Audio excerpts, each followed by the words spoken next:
सभी को प्यार भरा नमस्कार। इंपीरियल एग्रो क्लासेस के ऑनलाइन प्लेटफॉर्म पर एक बार फिर से आप सभी का हार्दिक स्वागत है। वीडियो के लिंक को शेयर कर दीजिए ताकि ज़्यादा से ज़्यादा बच्चे हमसे जुड़ सकें। प्लीज़ एक बार वीडियो के लिंक को शेयर कर दीजिए ताकि ज़्यादा से ज़्यादा बच्चे हमसे जुड़ सकें।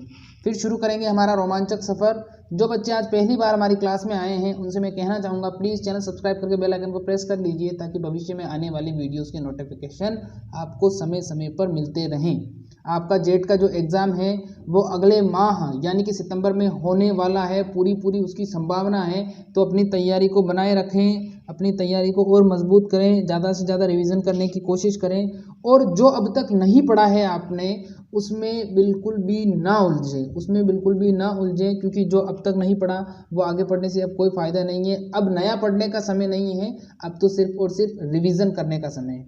तो उम्मीद करता हूँ आपको समझ में आ गया होगा कि किस प्रकार से आपको तैयारी करनी है और कंटिन्यूटी को बनाए रखना है, तोड़ना नहीं है, क्योंकि एग्ज़ाम आपका पक्का होगा, 100% होगा, क्योंकि बिना एग्ज़ाम प्रोसेस के आपको कॉलेज अलॉटमेंट नहीं होगा। तो समझ गए होंगे आप। जिसने लिंक शेयर नहीं किया है लिंक शेयर कर दीजिए। फिर शुरू करते हैं हमारा रोमांचक सफ़र। एक बार लिंक शेयर कर दीजिए, एक बार। फिर शुरू करते हैं हमारा रोमांचक सफ़र। चलिए आज शुरू करते हैं हमारा रोमांचक सफर। देखते हैं किस किस प्रकार के क्वेश्चंस आज हमने इंक्लूड किए हैं। क्वेश्चन नंबर फर्स्ट है, कोशिका भित्ति का निर्माण होता है। कोशिका भित्ति का निर्माण किससे होता है? ऑप्शन नंबर ए है वसा से, बी है प्रोटीन से, सी है कार्बोहाइड्रेट से और डी है न्यूक्लिक अम्ल से। जवाब आपको देना है कोशिका भित्ति का निर्माण किससे होता है। कोशिका भित्ति का निर्माण किससे होता है? वसा से, प्रोटीन से, न्यूक्लिक अम्ल से या कार्बोहाइड्रेट से। ए, बी, सी और डी। क्या होगा इसका जवाब? ऑप्शन बताइए जल्दी से, क्या होगा इसका जवाब? जिसने इसका जवाब दिया है ऑप्शन नंबर सी वाला बिल्कुल सही जवाब है। जो कोशिका भित्ति का निर्माण होता है वो कार्बोहाइड्रेट से होता है। किससे होता है? कार्बोहाइड्रेट से होता है। इस चीज़ का ध्यान रखना है, कोशिका भित्ति का निर्माण किससे होगा? कार्बोहाइड्रेट से होगा। नेक्स्ट क्वेश्चन देखिए क्या है। अगला सवाल है हमारा, नलिका विहीन ग्रंथियों के स्राव को कहते हैं। यानी कि हमारे शरीर के अंदर जो ग्रंथियां पाई जाती हैं वो कुछ ग्रंथियां होती हैं जो अंतःस्रावी ग्रंथियां होती हैं और कुछ ग्रंथियां होती हैं जो बहिःस्रावी ग्रंथियां होती हैं। अंतःस्रावी ग्रंथियों का मतलब ये होता है उनसे निकलने वाला जो तरल पदार्थ होता है वो क्या करता है, शरीर के अंदर ही रहता है। और बहिःस्रावियों का मतलब ये होता है कि बहिःस्रावी ग्रंथि का मतलब ये होता है उनसे निकलने वाला जो पदार्थ होता है वो हमारे शरीर के बाहर निकलता है। दैट मीन्स जैसे हमारे शरीर के अंदर जो आंसू निकलता है वो आंसू किस ग्रंथि से निकलता है, लेकिन वो क्या होता है हमारे शरीर के बाहर निकल रहा है। दैट मीन्स ये क्या है, ये एक विशेष प्रकार की बहिःस्रावी ग्रंथि से स्रावित होने वाला हार्मोन है। समझ में आ गया? तो यहाँ पर पूछा गया है नलिका विहीन ग्रंथियों के स्राव को कहते हैं। ऑप्शन नंबर ए है एंजाइम, बी है हार्मोन, सी है विटामिन और डी है कोई नहीं। एंजाइम, हार्मोन, विटामिन और कोई नहीं। नलिका विहीन ग्रंथि के स्राव को कहते हैं एंजाइम, हार्मोन, विटामिन या कोई नहीं। अब जिसने इसका जवाब ऑप्शन नंबर बी दिया है बिल्कुल सही जवाब है। नलिका विहीन ग्रंथियों के स्राव को हार्मोन के नाम से जाना जाता है। नलिका विहीन ग्रंथियों के स्राव को हार्मोन के नाम से जाना जाता है। नेक्स्ट क्वेश्चन देखिए क्या है। अगला सवाल है हमारा, डीएनए की सबसे बड़ी क्रियात्मक इकाई है। क्वेश्चन पूछा गया है डीएनए की सबसे बड़ी क्रियात्मक इकाई है। सबसे बड़ी क्रियात्मक इकाई है। ऑप्शन नंबर ए है सिस्ट्रॉन, बी है रिकॉन, सी है म्यूटॉन और डी है कोई नहीं। जवाब देना है डीएनए की सबसे बड़ी क्रियात्मक इकाई। डीएनए की सबसे बड़ी क्रियात्मक इकाई क्या होगी? ऑप्शन नंबर ए है सिस्ट्रॉन, बी है रिकॉन, सी है म्यूटॉन और डी है कोई नहीं। ए, बी, सी और डी। क्या होगा इसका जवाब? डीएनए की सबसे बड़ी क्रियात्मक इकाई। जिसने इसका जवाब ऑप्शन नंबर ए दिया है सिस्ट्रॉन बिल्कुल सही जवाब है। डीएनए की सबसे बड़ी क्रियात्मक इकाई सिस्ट्रॉन के नाम से जानी जाती है। डीएनए यानी कि डीऑक्सीराइबोस न्यूक्लिक अम्ल की सबसे बड़ी इकाई सिस्ट्रॉन के नाम से जानी जाती है। समझ में आ गया होगा आपको, सिस्ट्रॉन के नाम से जानी जाती है। ठीक है, नेक्स्ट क्वेश्चन देखिए क्या है। अगला सवाल है हमारा, केंद्रक का अध्ययन क्या कहलाता है? केंद्रक का अध्ययन क्या कहलाता है? ऑप्शन नंबर ए है नेक्रोलॉजी, ऑप्शन नंबर बी है सोरोलॉजी, सी है कैरियोलॉजी और डी है साइटोलॉजी। क्या होगा इसका जवाब? केंद्रक का अध्ययन। ऑप्शन नंबर ए, बी, सी और डी। नेक्रोलॉजी, सोरोलॉजी, कैरियोलॉजी या साइटोलॉजी। क्या होगा इसका जवाब? केंद्रक का अध्ययन क्या कहलाता है या केंद्रक का अध्ययन विज्ञान की किस ब्रांच में करते हैं, साइंस की किस ब्रांच में करते हैं? Option number A, B, C या डी। ऑप्शन नंबर सी वाला बिल्कुल सही जवाब है। जिसने इसका जवाब दिया है ऑप्शन नंबर सी वाला बिल्कुल सही जवाब है। केंद्रक का अध्ययन कैरियोलॉजी के नाम से जाना जाता है। केंद्रक का अध्ययन कैरियोलॉजी के नाम से जाना जाता है, ठीक है। और इसके अलावा कोशिका का अध्ययन साइटोलॉजी के नाम से जाना जाता है। और रुधिर तथा उसकी गति का अध्ययन, रुधिर की गति का अध्ययन और उसका दबाव किसके अंदर इसका अध्ययन करते हैं? सोरोलॉजी के अंदर। मैंने पहले बताया था आपको कि रुधिर का जब धमनी और शिराओं में दौड़ता है तो इससे संबंधित जो अध्ययन होता है और रक्त का दाब जो होता है उसका जो अध्ययन होता है वो हम सोरोलॉजी में करते हैं। समझ में आ गया आपको? तो ये बहुत ही इंपॉर्टेंट क्वेश्चन है। इस प्रकार के क्वेश्चंस 1 या 2 हर बार पूछे जाते हैं। अगला सवाल देखिए क्या है। नेक्स्ट क्वेश्चन है हमारा, दीमक का निवास स्थान कहलाता है। दीमक का निवास स्थान क्या कहलाता है? ऑप्शन नंबर ए है कॉलोनी, बी है समूह, सी है हाइव और डी है टर्मेटेरिया। बताना है आपको। टर्मेटेरिया होता है, थोड़ा मिसप्रिंट हो गया, कोई दिक्कत नहीं है, टर्मेटेरिया भी सही है। दीमक का निवास स्थान क्या कहलाता है? कॉलोनी, समूह, हाइव या टर्मेटेरिया? Option number A, B, C या डी। कॉलोनी, समूह, हाइव या टर्मेटेरिया। ए, बी, सी और डी। दीमक का निवास स्थान क्या कहलाता है? जिसने इसका जवाब ऑप्शन नंबर डी दिया है बिल्कुल सही जवाब है। दीमक का निवास स्थान टर्मेटेरिया कहलाता है। दीमक का निवास स्थान टर्मेटेरिया कहलाता है। इस चीज़ का ध्यान रखना, दीमक का निवास स्थान टर्मेटेरिया कहलाता है। अब देखिए दीमक से रिलेटेड और मैं जानकारी आपको देना चाहूँगा, थोड़ी इंपॉर्टेंट है। देखिए दीमक का वैज्ञानिक नाम अगर आपसे पूछ ले तो वैज्ञानिक नाम होता है ओडेंटोटर्मिस ओबेसस। क्या होता है? ओडेंटोटर्मिस ओबेसस। दीमक का जो वैज्ञानिक नाम होता है वो ओडेंटोटर्मिस ओबेसस होता है। फिर इसके बाद में अगर बात करें कि इसकी गण की, इसका जो गण होता है वो होता है आइसोप्टेरा। कौन सा गण होता है? आइसोप्टेरा गण का ये प्राणी है। ये इंपॉर्टेंट है, ये गण पूछा जाएगा आपसे, वैज्ञानिक नाम पूछा जाएगा आपसे। फिर आपसे ये भी पूछ सकता है कि दीमक की सबसे हानिकारक अवस्था कौन सी होती है? तो दीमक की सबसे हानिकारक अवस्था होती है श्रमिक अवस्था। दीमक की सबसे हानिकारक अवस्था कौन सी होती है? श्रमिक अवस्था सबसे हानिकारक होती है। दीमक का निवास स्थान क्या कहलाता है? दीमक का निवास स्थान टर्मेटेरिया कहलाता है। फिर इसके बाद में है वैज्ञानिक नाम, वैज्ञानिक नाम ओडेंटोटर्मिस ओबेसस होता है। इसका गण पूछ ले तो गण है आइसोप्टेरा। और अगर इसकी हानिकारक अवस्था पूछ ले तो इसकी हानिकारक अवस्था होती है श्रमिक अवस्था। ठीक है, बहुत ही ज़्यादा इंपॉर्टेंट है, क्वेश्चन पूछा जाता है, इससे रिलेटेड एक ना एक क्वेश्चन आता ही। ठीक है, नेक्स्ट क्वेश्चन देखिए क्या है। अगला सवाल है हमारा, गोल्जिकाय का मुख्य कार्य है। गोल्जिकाय का मुख्य कार्य है। ऑप्शन नंबर ए है स्त्रवण, बी है श्वसन, सी है कोशिका विभाजन और डी है उत्सर्जन। जवाब आपको देना है गोल्जिकाय। कैमिलो गोल्जी ने इसकी खोज की थी। गोल्जिकाय की खोज कैमिलो गोल्जी ने की थी। कल मैंने इससे रिलेटेड बहुत सारे क्वेश्चंस आपको बताए थे कि इसको डिक्टियोसोम, बेकर्स काय और इसको गोल्गी बॉडी या गोल्गी एपरेटस के नाम से भी इसको जाना जाता है। ठीक है, तो गोल्जिकाय का मुख्य कार्य ऑप्शन नंबर ए स्त्रवण, बी श्वसन, सी है कोशिका विभाजन और डी है उत्सर्जन। क्या होगा इसका जवाब? गोल्जिकाय का मुख्य कार्य। गोल्जिकाय का मुख्य कार्य देखिए, जिसने गोल्जिकाय का मुख्य कार्य, जिसने इसका जवाब दिया है ऑप्शन नंबर सी वाला बिल्कुल सही जवाब है। गोल्जिकाय का मुख्य कार्य क्या होता है? कोशिका विभाजन। गोल्जिकाय का मुख्य कार्य होता है कोशिका विभाजन। ठीक है, समझ में आ गया आपको। अब देखिए कोशिका विभाजन के बारे में भी मैंने आपको पहले बताया हुआ है। चलो आगे नेक्स्ट क्वेश्चन आएगा तो उसमें मैं बता दूंगा आपको कोशिका विभाजन के बारे में। यहाँ ध्यान रखना है कि गोल्जिकाय का मुख्य कार्य क्या होता है? कोशिका को विभाजन करना।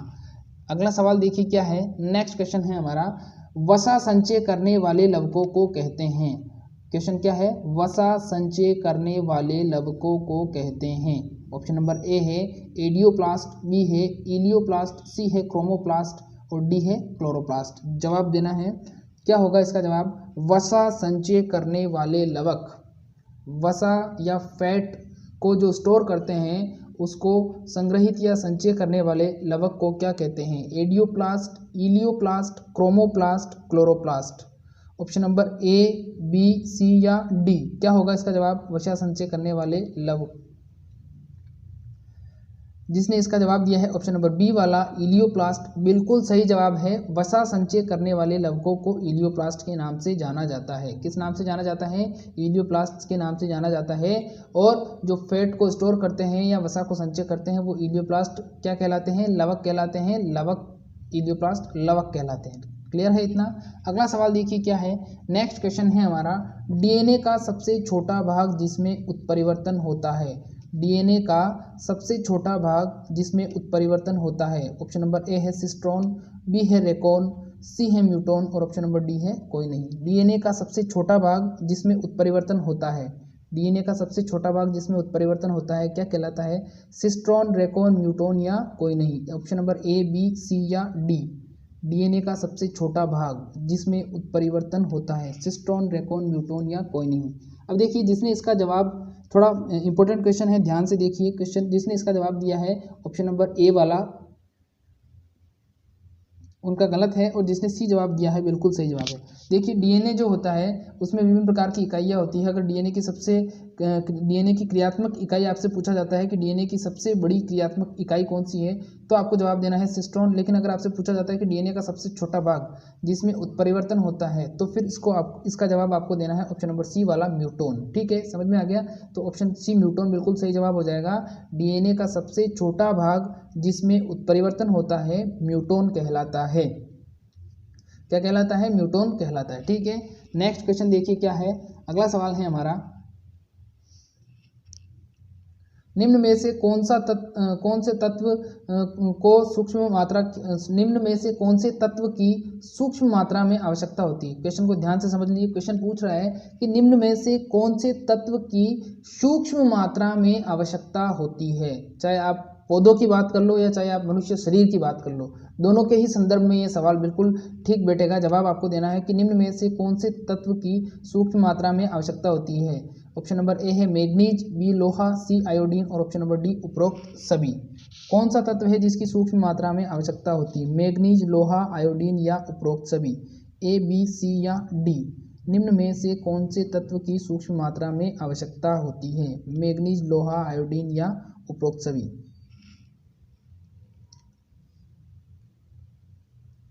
जिसने इसका जवाब ऑप्शन नंबर डी वाला दिया है उपरोक्त सभी, बिल्कुल सही जवाब है। कौन से तत्व की सूक्ष्म मात्रा में आवश्यकता होती है? जिसने इसका जवाब दिया है ऑप्शन नंबर डी वाला, बिल्कुल सही जवाब है। ऑप्शन नंबर डी बिल्कुल सही जवाब है। मैग्नीज, लोहा और आयोडीन। मैग्नीज, लोहा और आयोडीन ये तीनों ही ऐसे तत्व होते हैं जिनकी पौधे को या मनुष्य शरीर को सूक्ष्म मात्रा की आवश्यकता होती है। क्लियर है इतना? नेक्स्ट क्वेश्चन देखिए क्या है। अगला सवाल है हमारा, कोशिका विभाजन की किस अवस्था में केंद्रक लुप्त हो जाता है? अब क्वेश्चन थोड़ा ध्यान से देखना है। क्वेश्चन ये पूछ रहा है कि जब कोशिका का विभाजन होता है तो उस दौरान विभिन्न प्रकार की अवस्थाएं होती हैं, जैसे हो गई आपकी प्रोफेज, मेटाफेज, टीलोफेज या एनाफेज। ठीक है, प्रोफेज यानी पूर्वावस्था, मेटाफेज यानी कि मध्यावस्था, टीलोफेज यानी कि अंतरावस्था या पूर्वावस्था, और एनाफेज, ये जो विभिन्न क्रियाएं हैं, इन क्रियाओं में से किस क्रिया के अंदर केंद्रक लुप्त हो जाता है? प्रोफेज, मेटाफेज, टीलोफेज या anaphase? Option number A, B, C या डी। क्या होगा इसका जवाब?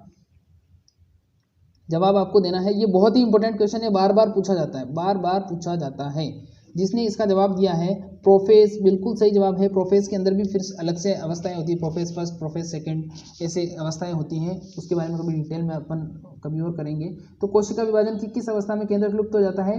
प्रोफेज अवस्था में। कोशिका विभाजन की जो प्रोफेज अवस्था होती है उस अवस्था के अंदर केंद्रक लुप्त हो जाता है। और कोशिका विभाजन किसके कारण होता है? कोशिका विभाजन कौन से कोशिकांग की मदद से होता है? अभी आपको मैंने बताया, कोशिका विभाजन कोशिका विभाजन गोल्जिकाय के द्वारा विभाजन होता है। यानी कि जो गोल्जिकाय होता है कोशिका के अंदर, उसी के द्वारा कोशिका के अंदर विभाजन होता है। और जब कोशिका के अंदर विभाजन होता है तो उसकी प्रोफेज अवस्था के अंदर केंद्रक लुप्त हो जाता है, उसकी प्रोफेज अवस्था में केंद्रक लुप्त हो जाता है। अब देखिए और चीज़ मैं आपको बता देता हूँ कि आपसे अगर पूछा जाए कि कोशिका विभाजन की कौन सी अवस्था में गुणसूत्र की संरचना का अध्ययन किया जा सकता है, तो आपको क्या जवाब देना है? मेटाफेज। मेटाफीज नहीं है, फेज होता है, मेटाफेज। वापस से समझ लीजिए, अगर आपसे पूछा जाए कि कोशिका विभाजन की किस अवस्था में गुणसूत्र की संरचना का अध्ययन किया जाता है, तो आपको जवाब देना है मेटाफेज। लेकिन अगर आपसे पूछ लिया जाए कि कोशिका विभाजन की किस अवस्था में गुणसूत्र की आकृति का अध्ययन किया जाता है, तो आपको जवाब देना है एनाफेज। ये मैं पीछे सॉल्व करवा चुका हूँ, इंपॉर्टेंट है, ध्यान से देख लेना। एक तो केंद्रक किसमें लुप्त होगा? केंद्रक लुप्त होगा आपका प्रोफेज के अंदर। फिर इसके बाद में गुणसूत्र की संरचना का अध्ययन करने को बोला जाए तो मेटाफेज में करना है। फिर आपको गुणसूत्र के आकार का अध्ययन करने को बोला जाए तो आपको एनाफेज के अंदर इसका अध्ययन करना है। ठीक है, ये सारे के सारे जो क्वेश्चन है इंपॉर्टेंट है, आपको बिल्कुल अच्छे तरीके से इनको सॉल्व करना है। ठीक है, समझ में आ गया? अगला सवाल देखिए क्या है। नेक्स्ट क्वेश्चन है हमारा, विटामिन B5 का अन्य नाम है। विटामिन B5 का अन्य नाम है। ऑप्शन नंबर ए है कैल्सीफेरोल, बी है टिकोफेरोल, सी है पेंटोथेनिक अम्ल और ऑप्शन नंबर डी है एस्कॉर्बिक अम्ल। विटामिन B5 का अन्य नाम, विटामिन B5 का अन्य नाम कैल्सीफेरोल, टिकोफेरोल, पेंटोथेनिक अम्ल या एस्कॉर्बिक अम्ल। क्या होगा इसका जवाब? विटामिन B5 का अन्य नाम कैल्सीफेरोल, टिकोफेरोल, पेंटोथेनिक अम्ल या एस्कॉर्बिक अम्ल, ए बी सी या डी। देखिए अब जिसने इसका जवाब दिया है विटामिन B5 का, विटामिन B5 का जिसने जवाब दिया है ऑप्शन नंबर सी वाला पेंटोथेनिक अम्ल बिल्कुल सही जवाब है। कैल्सीफेरॉल टिकोफेरॉल नहीं होगा। विटामिन B5 जो विटामिन B5 होता है उसका अन्य नाम होता है पेंटोथेनिक अम्ल, यानी कि इसके अंदर आपसे वो सवाल ऐसे भी पूछ सकता है कि विटामिन B5 है उसका रासायनिक नाम क्या है, तो उसका रासायनिक नाम भी यही है पेंटोथेनिक अम्ल। जैसे विटामिन सी का क्या है, विटामिन सी का रासायनिक नाम क्या है, एस्कॉर्बिक एसिड। विटामिन सी की कमी से कौन सा रोग हो जाता है, स्क्रबी रोग हो जाता है। अब स्क्रबी रोग के बारे में भी आपको डिस्क्रिप्शन पता होना चाहिए। स्क्रबी रोग कहाँ पर होता है, आपके जो मनुष्य के जो दांत होते हैं उन दांत के जो नीचे जो मसूड़े होते हैं आसपास, जिनसे दांत पकड़े हुए रहते हैं या जकड़े हुए रहते हैं, उन दांतों के अंदर क्या हो जाती है, उन दांतों के अंदर छाले हो जाते हैं। उन दांतों के अंदर आपके जो दांत होते हैं उन दांतों के अंदर सूजन आ जाती है, उनसे खून बहता है। इस प्रकार का जो लक्षण होते हैं वो कौन से रोग के लक्षण होते हैं, स्क्रबी रोग के लक्षण होते हैं, और उनको ठीक करने के लिए विटामिन सी दिया जाता है। विटामिन सी का दूसरा नाम एस्कॉर्बिक अम्ल होता है। ठीक है, क्लियर हो गया इतना। और पेंटोथेनिक अम्ल किसका होता है, विटामिन B5 का। क्लियर है। नेक्स्ट क्वेश्चन देखिए क्या है, अगला सवाल है हमारा, एक्रोसोम का निर्माण होता है, एक्रोसोम का निर्माण होता है। जवाब आपको देना है, एक्रोसोम का निर्माण किससे होगा, एक्रोसोम का निर्माण। ऑप्शन नंबर ए है माइटोकॉन्ड्रिया, ऑप्शन नंबर बी है सेंट्रियोल, सी है गोल्जी काय और ऑप्शन नंबर डी है कोई नहीं। जवाब आपको देना है, एक्रोसोम का निर्माण होता है माइटोकॉन्ड्रिया से, सेंट्रियोल से, गोल्जी काय से या ऑप्शन नंबर डी है कोई नहीं। एक्रोसोम का निर्माण होता है माइटोकॉन्ड्रिया, सेंट्रियोल, गोल्जी काय या ऑप्शन नंबर डी कोई नहीं। जिसने इसका जवाब दिया है ऑप्शन नंबर सी वाला बिल्कुल सही जवाब है। जो एक्रोसोम होता है, देखिए पहले एक्रोसोम को समझ लीजिए, एक्रोसोम क्या होता है मैं पहले बता चुका हूं लेकिन फिर से समझा देता हूं। हमारा जो मनुष्य के अंदर जो व्रीहि के अंदर जो शुक्राणु होते हैं, उस शुक्राणु के सबसे आगे वाला भाग जिसको हम अग्रभाग भी बोलते हैं, सिर भी बोलते हैं, उसको हम एक्रोसोम के नाम से जानते हैं। इसी एक्रोसोम के द्वारा क्या होता है, शुक्राणु को गति प्रदान होती है। और इस एक्रोसोम का निर्माण किस कोशिकांग से होता है, ये सवाल बार बार पूछा जाता है, तो उसका आपको जवाब देना है गोल्जिकाय, यानी कि एक्रोसोम का निर्माण गोल्जिकाय के द्वारा होता है। एक्रोसोम का निर्माण किससे होता है, गोल्जिकाय के द्वारा होता है। एक्रोसोम का निर्माण गोल्जिकाय के द्वारा होता है। क्लियर है इतना। अब ध्यान रखना, एक्रोसोम का निर्माण किससे होगा, गोल्जिकाय से होगा। नेक्स्ट क्वेश्चन देखिए क्या है, अगला सवाल है हमारा, आरएनए से प्रोटीन के संश्लेषण को कहते हैं। क्वेश्चन क्या है, आरएनए से प्रोटीन के संश्लेषण को कहते हैं। समझना है यहाँ पर थोड़ा ध्यान से आपको। क्वेश्चन पूछा गया है, आरएनए से प्रोटीन के संश्लेषण को कहते हैं। ऑप्शन नंबर ए है अनुलेखन, बी है अनुवादन, सी है इनक्रिप्शन और डी है कोई नहीं। अनुलेखन, अनुवादन, इनक्रिप्शन या ऑप्शन नंबर डी कोई नहीं।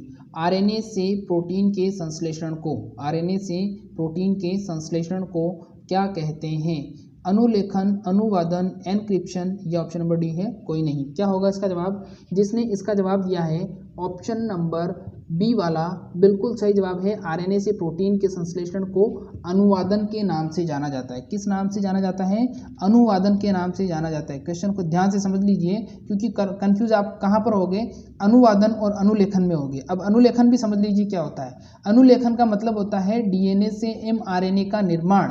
डीएनए से एमआरएनए का जब निर्माण होता है प्रोटीन संश्लेषण के दौरान, तो उस क्रिया को हम अनुलेखन के नाम से जानते हैं। लेकिन जब आरएनए से प्रोटीन का संश्लेषण होता है तो उसे हम अनुवादन के नाम से जानते हैं। तो दोनों ही टर्म अलग अलग हैं। अनुलेखन दैट मीन्स एमआरएनए का निर्माण, और आरएनए से फिर प्रोटीन बन रही है तो उस चीज को हम अनुवादन कहते हैं। क्लियर है इतना। नेक्स्ट क्वेश्चन देखिए क्या है, अगला सवाल है हमारा, किस तत्व की कमी से माइक्रोसाइटिक एनीमिया रोग होता है। अब क्वेश्चन आपको ध्यान से समझना है। क्वेश्चन पूछा गया है, किस तत्व की कमी से माइक्रोसाइटिक एनीमिया, माइक्रोसाइटिक एनीमिया रोग होता है। ऑप्शन नंबर ए है लोहा, बी है जस्ता, सी है तांबा और ऑप्शन नंबर डी है कैल्शियम।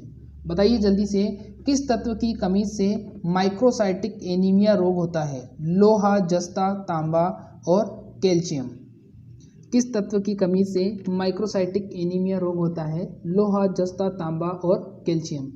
अब देखिए, लोहा, जस्ता, तांबा और कैल्शियम, इसमें से जिसने इसका जवाब दिया है माइक्रोसाइटिक एनीमिया का, जिसने जवाब दिया है ऑप्शन नंबर ए वाला लोहा यानी कि आयरन, जिसको हम Fe से इंडिकेट करते हैं। क्वेश्चन पूछा जा सकता है, वहाँ पर लोहा लिखा हुआ नहीं आया, आयरन भी नहीं आया और सीधा लिखा हुआ आ गया Fe दैट मीन्स लोहा या आयरन।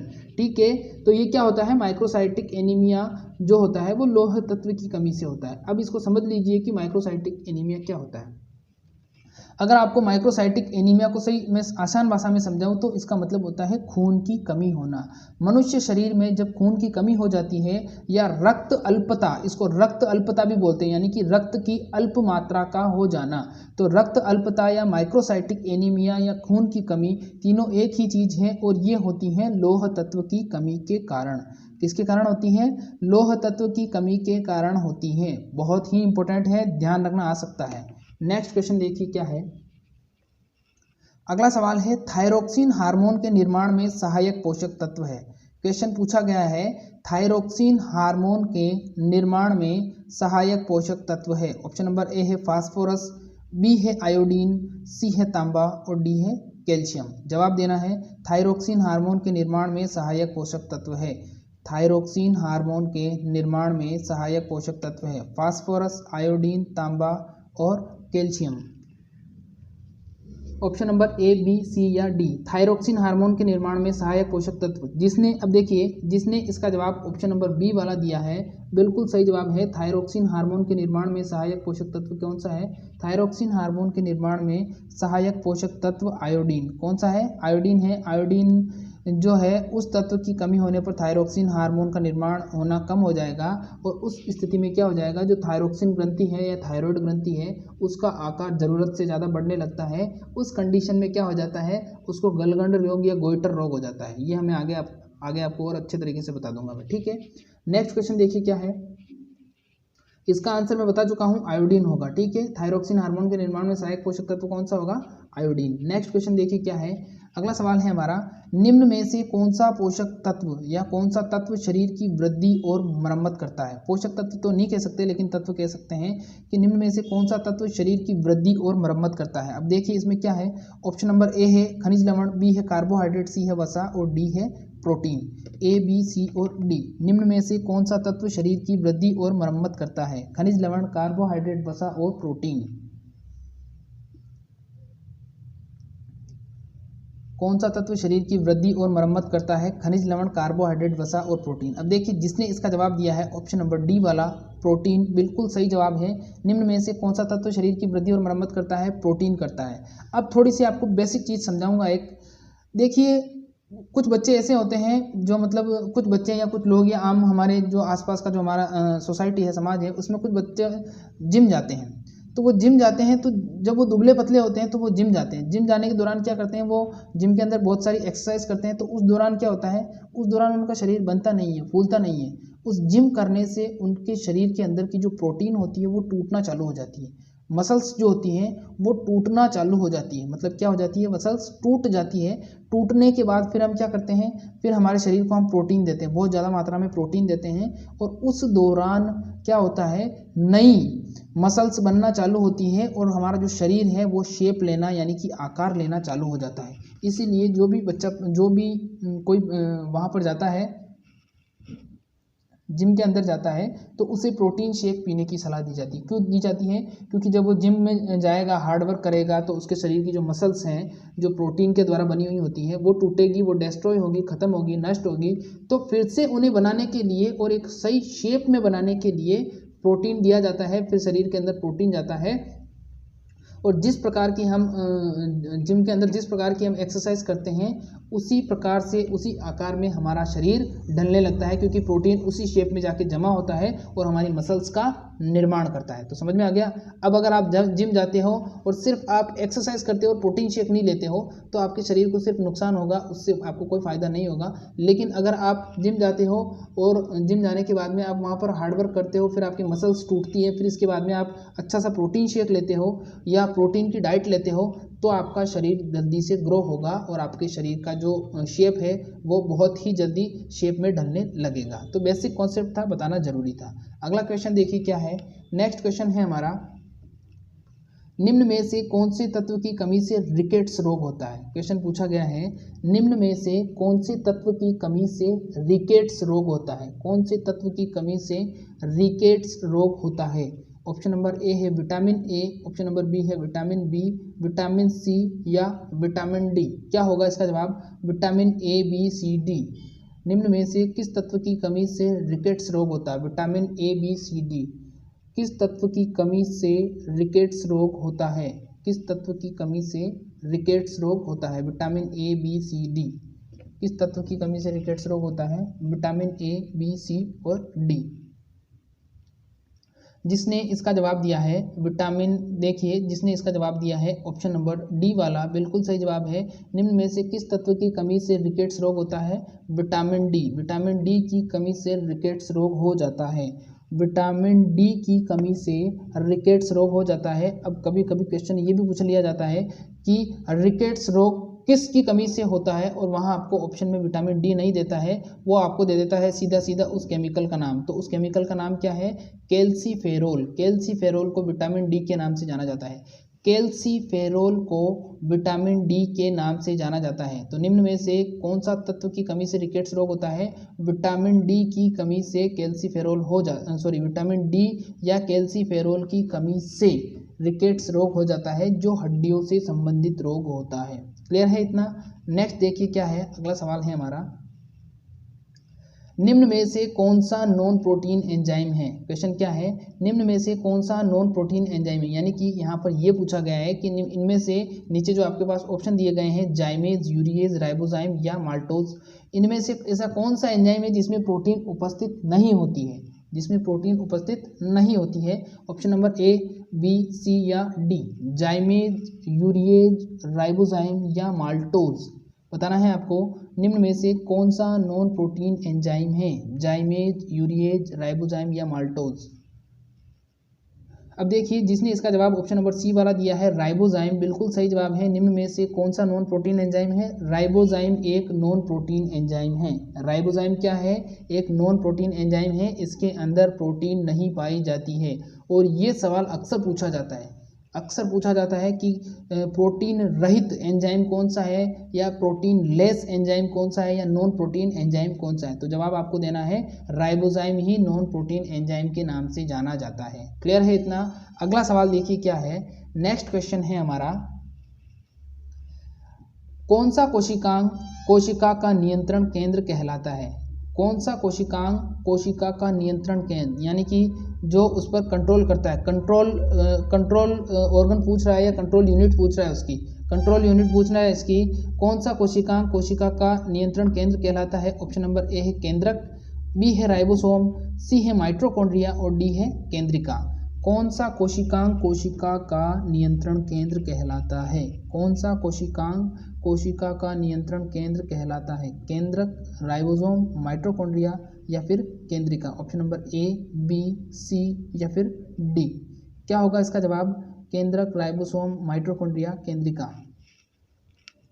जिसने इसका जवाब दिया है ऑप्शन नंबर ए वाला बिल्कुल सही जवाब है। कौन सा कोशिकांग कोशिका का नियंत्रण केंद्र कहलाता है। कौन सा कोशिकांग कोशिका का नियंत्रण केंद्र कहलाता है।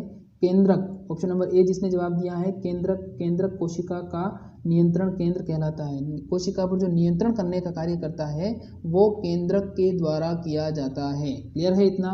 अगला सवाल देखिए क्या है। नेक्स्ट क्वेश्चन है हमारा, टिड्डी किस गण का सदस्य है। बहुत ही खतरनाक क्वेश्चन है और ये सवाल पूछा जाएगा। क्यों पूछा जाएगा, क्योंकि आपके पेपर तो छप चुके हैं। हाँ बिल्कुल, आपके जो जेट के विद्यार्थी हैं या बीएचयू के हैं, आईसीआर के हैं, पीएटी के हैं, एमपीपीएटी के हैं, सीजीपीएटी के हैं या फिर कश्मीर एग्रीकल्चर यूनिवर्सिटी के हैं, किसी के भी हो, आपके एग्ज़ाम के पेपर तो छप चुके हैं। जैसे जेट वाले एग्ज़ाम जो होना था वो 5 अगस्त को होना था, तो 5 अगस्त से पहले ही ये स्थगित हुआ था। तो जो आपके एग्ज़ाम के पेपर होते हैं वो लगभग 1 मंथ पहले ही उसकी पूरी क्रियाविधि पूरी कर ली जाती है। तो जब पेपर छप रहे थे तो उससे 1 महीने पहले टिड्डी का क्या हुआ था, प्रकोप हुआ था। तो इसलिए टिड्डी के आपके 1 या 2 सवाल पूछे जा सकते हैं। मैं फिर से कह रहा हूँ, अगर आपको एग्जाम में टिड्डी का सवाल मिलता है तो वापस से आना, इस चैनल पर आना और इस चैनल की किसी भी वीडियो के नीचे कमेंट करना कि थैंक यू सर, आपने हमें बताया था। वैसे तो जो मैं क्वेश्चन आपको सॉल्व करवा रहा हूँ लगभग 20% क्वेश्चन बायोलॉजी में 40 में से 20 यही मिलेंगे आपको। बस आपका रिवीजन अच्छा होना चाहिए। क्वेश्चन क्या पूछा गया है, अब देखिए क्वेश्चन पूछा गया है टिड्डी किस गण का सदस्य है। ऑप्शन नंबर ए है लेपिडोप्टेरा, बी है कोलियोप्टेरा, सी है आइसोप्टेरा और डी है आर्थोप्टेरा। अब बताना है आपको टिड्डी किस गण का सदस्य है। टिड्डी किस गण का सदस्य है, टिड्डी किस गण का सदस्य है बताइए। लेपिडोप्टेरा का है, कोलियोप्टेरा का है, आइसोप्टेरा का है या फिर आर्थोप्टेरा का है। Option number A, B, C या डी, क्या होगा इसका जवाब। देखिए जिसने इसका जवाब दिया है ऑप्शन नंबर डी वाला आर्थोप्टेरा, बिल्कुल सही जवाब है। टिड्डी किस गण का सदस्य है, टिड्डी आर्थोप्टेरा गण का सदस्य है। किस गण का सदस्य है, आर्थोप्टेरा गण का सदस्य है। टिड्डी से रिलेटेड और चीज़ें मैं बता देता हूं आपको। टिड्डी अगर आपसे पूछ लिया जाए कि भारत में टिड्डी की कितनी प्रजातियां पाई जाती हैं, तो भारत में टिड्डी की सिर्फ और सिर्फ 3 प्रजातियां पाई जाती है। भारत में टिड्डी की सिर्फ और सिर्फ 3 प्रजातियां पाई जाती है। अगर विश्व के संदर्भ में पूछा जाता है तो विश्व में टिड्डी की 9 प्रकार की प्रजातियां पाई जाती हैं। यानी भारत में 3 प्रकार की और पूरे विश्व की बात करें तो पूरे विश्व में 9 प्रकार की पाई जाती है।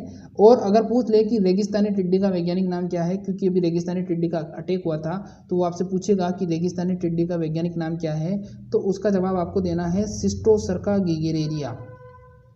वापस से सुन लीजिए, सिस्टोसर्का गिगेरेरिया। और मैं फिर से कह रहा हूँ, एक तो दीमक और एक टिड्डी। दीमक का इंपॉर्टेंट सवाल होता है क्योंकि दीमक तो हर बार ही पूछा जाता है एक ना एक, लेकिन टिड्डी से रिलेटेड सवाल इस बार ज़रूर से पूछा जाएगा। तो जितना टिड्डी के बारे में पढ़ सकते हो पढ़ के जाना, आपको बहुत मदद मिलेगी। ये टिड्डी का सवाल आपके एग्रीकल्चर में भी आ सकता है और बायोलॉजी में भी आ सकता है। क्लियर है इतना, आगे बढ़ते हैं। नेक्स्ट क्वेश्चन देखिए क्या है। अगला सवाल है हमारा, एस्ट्रोजन में प्रोजेस्टेरोन हार्मोन का स्त्रवण किस ग्रंथि से होता है। क्वेश्चन क्या पूछा गया है, एस्ट्रोजन व प्रोजेस्टेरोन हार्मोन का स्त्रवण किस ग्रंथि से होता है। ऑप्शन नंबर ए है अंडाशय, बी है वृषणकोश, सी है पीयूष ग्रंथि, डी है अधिवृक्क ग्रंथि। एस्ट्रोजन व प्रोजेस्टेरोन हार्मोन का स्त्रवण किस ग्रंथि से होता है, अंडाशय, वृषणकोश, पीयूष ग्रंथि या अधिवृक्क ग्रंथि। Option number A, B, C या फिर डी, ए, बी, सी या डी। एस्ट्रोजन प्रोजेस्टेरोन हार्मोन का स्त्रवण किस ग्रंथि से होता है, अंडाशय, वृषणकोश, पीयूष ग्रंथि या अधिवृक्क ग्रंथि। अब देखिए जिसने एस्ट्रोजन में प्रोजेस्टेरोन हार्मोन का स्त्रवण का, जिसने इसका जवाब दिया है अंडाशय। एस्ट्रोजन में प्रोजेस्टेरोन हार्मोन का जिसने जवाब दिया है अंडाशय, बिल्कुल सही जवाब है। एस्ट्रोजन और प्रोजेस्टेरोन जो हार्मोन होता है वो अंडाशय से निकलता है। कहाँ से निकलता है, अंडाशय से निकलता है और बहुत ही इंपॉर्टेंट होता है, अंडाशय की ग्रंथि से निकलता है।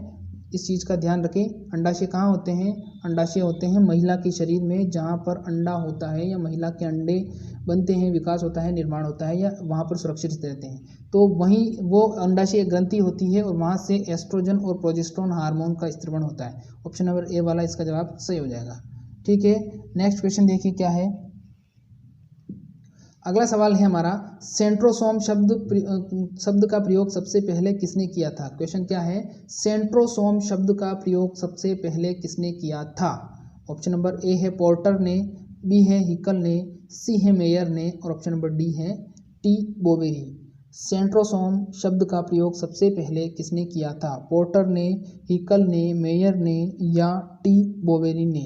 सेंट्रोसोम शब्द का प्रयोग सबसे पहले किसने किया था, पोर्टर ने, हिकल ने, मेयर ने या फिर टी बोवेरी ने। जिसने इसका जवाब दिया है ऑप्शन नंबर डी वाला टी बोवेरी, बिल्कुल सही जवाब है। सेंट्रोसोम शब्द का प्रयोग सबसे पहले टी बोवेरी नामक साइंटिस्ट ने किया था, टी बोवेरी नामक साइंटिस्ट ने किया था। अगला सवाल देखिए क्या है। नेक्स्ट क्वेश्चन है, निम्न में से कौन सा हार्मोन अग्नाशय से स्रावित होता है। क्वेश्चन ध्यान से देखना है आपको। क्वेश्चन पूछा गया है, निम्न में से कौन सा हार्मोन अग्नाशय से स्रावित होता है, यानी कि अग्नाशय से निकलता है। अब ऑप्शन नंबर ए है ग्लूकागोन, बी है इंसुलिन, सी है सोमेटोस्टेटिन और डी है उपरोक्त सभी। ऑप्शन नंबर ए क्या है, ग्लूकागोन, बी है इंसुलिन, सी है सोमेटोस्टेटिन और डी है उपरोक्त सभी। क्या होगा इसका जवाब। कौन सा हार्मोन अग्नाशय से निकलता है या अग्नाशय ग्रंथि से स्रावित होने वाले हार्मोन का नाम आपको बताना है। क्या होगा इसका जवाब। जिसने इसका जवाब दिया है ऑप्शन नंबर डी वाला बिल्कुल सही जवाब है। जो ग्लूकागोन, इंसुलिन और सोमेटोस्टेटिन हार्मोन होता है, ये तीनों के तीनों हार्मोन अग्नाशय से स्त्रावित होते हैं। अब समझना है अग्नाशय में भी कहाँ कहाँ से स्त्रावित होते हैं, क्योंकि क्वेश्चन आजकल थोड़ा डीप पूछा जाता है। अगर आपसे पूछ ले कि जो ग्लूकागोन हार्मोन है ये कहाँ से निकलता है, तो इसका जवाब देना है अग्नाशय की अल्फा कोशिकाओं से। क्या जवाब दोगे? ग्लूकागोन हार्मोन कहाँ से निकलता है? अग्नाशय की अल्फा कोशिकाओं से। फिर अगर आपसे पूछ ले कि इंसुलिन कहाँ से निकलता है, तो इंसुलिन का आपको जवाब देना है अग्नाशय की बीटा कोशिकाओं से। फिर अगर आपसे पूछ ले कि सोमेटोस्टेटिन हार्मोन कहाँ से निकलता है, तो इसका जवाब आपको देना है अग्नाशय की डेल्टा कोशिकाओं से। बहुत ही खतरनाक क्वेश्चन है, आपको मिलान करने वाले क्वेश्चन में आपसे पूछा जा सकता है, इसलिए कह रहा हूँ कि इसको ध्यान से देख लेना। वापस से रिवीजन कर रहा हूँ, एक बार देख लीजिए। ग्लूकागोन निकलता है अग्नाशय की अल्फा कोशिकाओं से, इंसुलिन निकलता है अग्नाशय की बीटा कोशिकाओं से, और सोमेटोस्टेटिन हार्मोन निकलता है अग्नाशय की डेल्टा कोशिकाओं से। समझ में आ गया आपको? तो इंसुलिन, ग्लूकागोन और सोमेटोस्टेटिन, ये तीनों के तीनों हार्मोन अग्नाशय से स्त्रावित होते हैं। बहुत ही खतरनाक क्वेश्चन है बच्चों, आएगा ये। अगला सवाल देखिए क्या है। नेक्स्ट क्वेश्चन है, कोशिका का अपने ही एंजाइम द्वारा विघटन होना कहलाता है। क्वेश्चन क्या पूछा गया है? कोशिका का अपने ही एंजाइम्स के द्वारा विघटन होना क्या कहलाता है? ऑप्शन नंबर ए है आपके पास में ऑटोलिसिस, बी है आपके पास में स्फेग्नोमस, ऑप्शन नंबर सी है आपके पास में सेल्फ डेड, और ऑप्शन नंबर डी है कोई नहीं। अब जवाब आपको देना है कोशिका का अपने ही एंजाइम्स के द्वारा विघटन होना क्या कहलाता है? ऑटोलिसिस, स्फेग्नोमस, सेल्फ डेड, या ऑप्शन नंबर डी कोई नहीं। जिसने इसका जवाब ऑप्शन नंबर ए दिया है बिल्कुल सही जवाब है। कोशिका का अपने ही एंजाइम्स के द्वारा विघटन होना ऑटोलिसिस कहलाता है। वैसे तो मैं बहुत बार बता चुका हूं, एक बार फिर से शॉर्ट में बता देता हूं। देखिए, कोशिका के अंदर एक कोशिकांग पाया जाता है जिसको हम लाइसोसोम के नाम से जानते हैं। उस लाइसोसोम को हम सुसाइड बेग या आत्मघाती थैली के नाम से जानते हैं। इसके अंदर बहुत सारे पाचक एंजाइम पाए जाते हैं। जब इन पाचक एंजाइम की मात्रा कोशिका के अंदर बढ़ जाती है तो उस कंडीशन में पूरा पाचक एंजाइम कोशिका में फैल जाता है, और उस दौरान कोशिका क्या हो जाती है? फट जाती है और विघटन हो जाती है, नष्ट हो जाती है, और अपने आसपास की कोशिकाओं को भी नष्ट कर देती है। इसी प्रक्रिया को हम ऑटोलिसिस के नाम से जानते हैं। और ऑटोलिसिस के लिए जिम्मेदार, अगर आपसे पूछ लिया जाए कि ऑटोलिसिस के लिए जिम्मेदार कोशिकांग कौन सा है, तो आपको उसका जवाब देना है लाइसोसोम, क्योंकि लाइसोसोम में पाचक एंजाइम होते हैं जो पड़ते ही पाचक एंजाइम कोशिका में फैल जाते हैं और पूरी कोशिका को, संपूर्ण कोशिका को पचा डालते हैं। क्लियर है इतना? अगला सवाल देखिए क्या है। नेक्स्ट क्वेश्चन है हमारा, आरएनए को यानी कि राइबोज न्यूक्लिक अम्ल को परक नली में सर्वप्रथम बनाने वाले वैज्ञानिक थे। राइबोज न्यूक्लिक अम्ल को परक नली में यानी कि टेस्ट ट्यूब में सर्वप्रथम बनाने वाले वैज्ञानिक थे। ऑप्शन नंबर ए है आपके पास में बोमेन, बी है श्लीडेन, सी है फोंटाना, और ऑप्शन नंबर डी है एसओकोआ। आरएनए को परक नली में सर्वप्रथम बनाने वाले वैज्ञानिक थे। आरएनए को सर्वप्रथम परक नली में बनाने वाले वैज्ञानिक थे।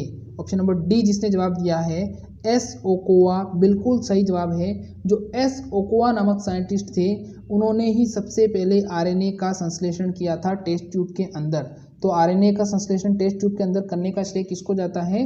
एसओकोआ नाम के साइंटिस्ट को जाता है। क्लियर है इतना? नेक्स्ट देखिए अगला सवाल क्या है। अगला सवाल है, पुष्पन पर प्रकाश की अवधि का प्रभाव क्या कहलाता है? पुष्पन पर प्रकाश की अवधि का प्रभाव क्या कहलाता है? ऑप्शन नंबर ए है प्रकाश श्वसन, बी है दीप्तिकालिकता, सी है ऑक्सीकरण, और डी है अपचयन। मुझे पता है कि कुछ क्वेश्चन मैंने रिपीट किए हैं, 2 से 3 क्वेश्चन, लेकिन ये इंपॉर्टेंट क्वेश्चन थे, थोड़ा आपको रिपीट करूंगा तो याद हो जाएंगे। तो जिसने इसका जवाब दिया है ऑप्शन नंबर बी वाला दीप्तिकालिकता बिल्कुल सही जवाब है। दीप्तिकालिकता का मतलब होता है प्रकाश का जब पुष्प जब बन रहा होता है, खिल रहा होता है, तो उस समय प्रकाश की अवधि जो होती है उसका प्रभाव, प्रकाश अधिक समय तक रहेगा तो पौधा जो फूल है वो जल्दी खिलेगा, या प्रकाश कम होगा तो पौधा देर से खिलेगा। इस प्रकार से जो पुष्पन की अवधि का प्रभाव होता है वो दीप्तिकालिकता या प्रदीप्तिकालिकता के नाम से जाना जाता है। प्रदीप्तिकालिकता भी इसको कहते हैं। इस चीज़ का आपको ध्यान रखना है, ठीक है। तो ये कुछ इंपॉर्टेंट क्वेश्चन थे जो मैंने आज सोल्व करवा दिए हैं। आज की क्लास आपको कैसी लगी कमेंट करके ज़रूर बताना। आप कमेंट नहीं करते हो तो फिर मेरा क्लास लेने का मन नहीं करता है। इसीलिए पिछले 2 दिन से मैं क्लास नहीं ले रहा हूँ सुबह की क्लास, क्योंकि बच्चे आते ही नहीं हैं। बच्चे आते हैं तो कमेंट नहीं करते हैं, कमेंट करते हैं तो शेयर नहीं करते हैं। तो कमेंट शेयर, आपके शेयर करने के, लाइक करने के और कमेंट करने के पैसे नहीं लग रहे हैं। इतना तो कर ही सकते हो। आपसे सिर्फ यही तो मांगा है। मैं तो मेरा पूरा समय दे रहा हूँ, लेकिन आपसे सिर्फ यही तो मांगा है कि नए स्टूडेंट हो तो चैनल सब्सक्राइब कर दीजिए, बेल आइकन को प्रेस कर दीजिए। और पुराने स्टूडेंट हो तो आपको क्या करना है, कमेंट करना है, लाइक करना है और शेयर करना है। बस इतना सा ही मांगा है। और इसमें आप थोड़ा कंजूसी दिखाते हो तो प्लीज़ कंजूसी मत दिखाइए। आप कमेंट करते रहिए, लाइक करते रहिए, सब्सक्राइब करते रहिए और शेयर करते रहिए। मैं आपको अच्छा अच्छा कंटेंट प्रोवाइड करवाता रहूँगा। ठीक है, तो आज की क्लास में हम इतना ही करेंगे। मिलेंगे कल सुबह ठीक 11:30 बजे। कल 11 बजे मिलेंगे। कल पक्का क्लास होगी। कल का जो टॉपिक रहेगा हमारा, वो नेक्स्ट टॉपिक रहेगा हमारा मक्का से रिलेटेड मैं सारे क्वेश्चंस आपको सॉल्व करवाऊंगा। तो आपको ज़रूर से ज़रूर क्लास के अंदर आना है, इस चीज़ का ध्यान रखना है और अपने दोस्तों के साथ आना है और शेयर भी करते रहना है। ठीक है, तो मिलेंगे कल सुबह ठीक 11:30 बजे। तब तक के लिए नमस्कार। खुश रहिए, मस्त रहिए, हंसते रहिए, गुनगुनाते रहिए, पढ़ते रहिए, लेकिन घर पर ही रहिए क्योंकि बाहर तो कोरोना है। Thank you.